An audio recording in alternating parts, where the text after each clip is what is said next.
फिर कहता हूं,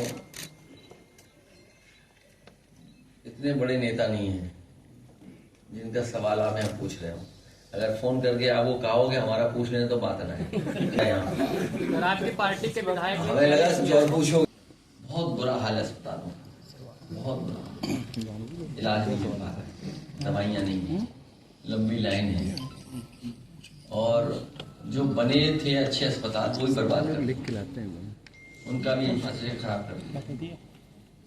और केवल सूचना एक जगह से नहीं आ रही है, पूरे प्रदेश भर के अस्पतालों में हालत ऐसी है, कहीं दवाई, इलाज और गरीब की कोई मदद नहीं हो पा रही है।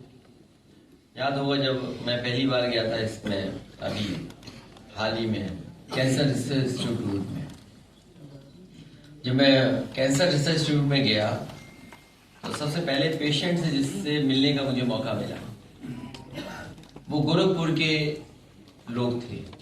उस परिवार से जब बात हुई तो अपनी बेटी को लेकर के आए थे और इलाज के लिए वो यहाँ आए थे लखनऊ में कैंसर रिसर्च इंस्टीट्यूट में।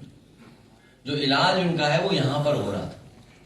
अब आप इसी से कल्पना कर सकते हैं कि मुख्यमंत्री जी के क्षेत्र से लोगों को इलाज के लिए लखनऊ आना पड़ रहा है, और जब हर दिन वो जनता दरबार लगता है, बहुत कम मुख्यमंत्री होंगे जिन्होंने अपने गृह जनपद पे दरबार लगवाए हों, और जिसमें सबसे ज्यादा दरबार लगाए हों वो सबसे बड़ा वीआईपी जिला होगा। अगर वीआईपी के मानक हो तो हम तो यही मानक मानेंगे कि जिस जिले में सबसे ज्यादा किसी मुख्यमंत्री ने जनता दरबार लगवाया हो वो सबसे वीआईपी जिला है।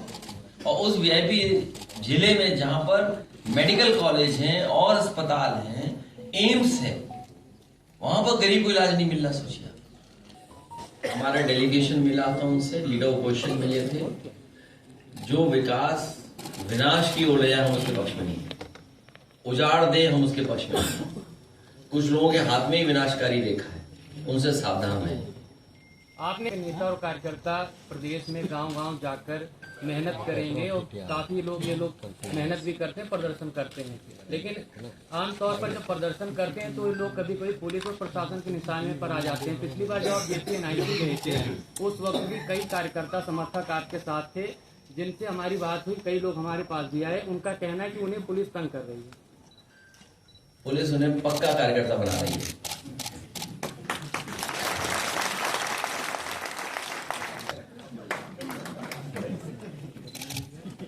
वो हम लोग बैठ के तय कर लेंगे। इन लोगों को भी जिम्मेदारी से काम करना है। नंबर 1 अनुशासन, दूसरा व्यवहार अच्छा, तीसरा एक दूसरे के प्रति सम्मान की तरह, सम्मान से देखना, सम्मान से जुड़ना। तो ये काम लगातार करते रहेंगे, पीढ़ी की ताकत को और मजबूत करेंगे।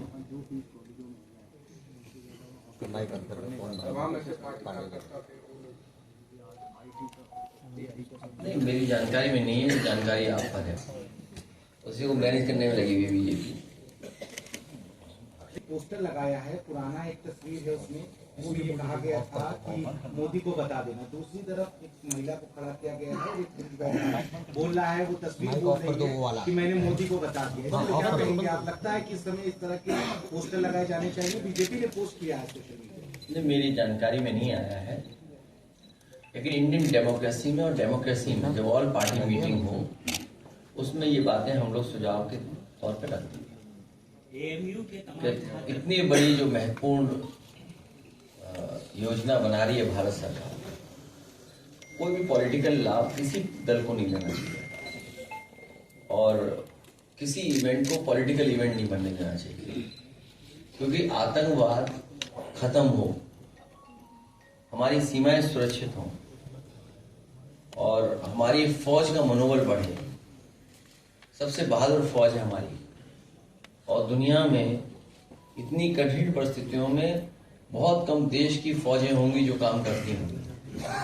कहाँ सियाचिन जहाँ -डिग्री का टेम्परेचर और कहाँ +50 -50 में काम करते होंगे। तो इतनी कठिन परिस्थितियों में फौज जो काम कर रही हो, और इस समय जिस तरह की चीजें हो रही हैं, उस समय हम सब लोगों को फौज का साथ और जो सरकार फैसला ले रही है उसके साथ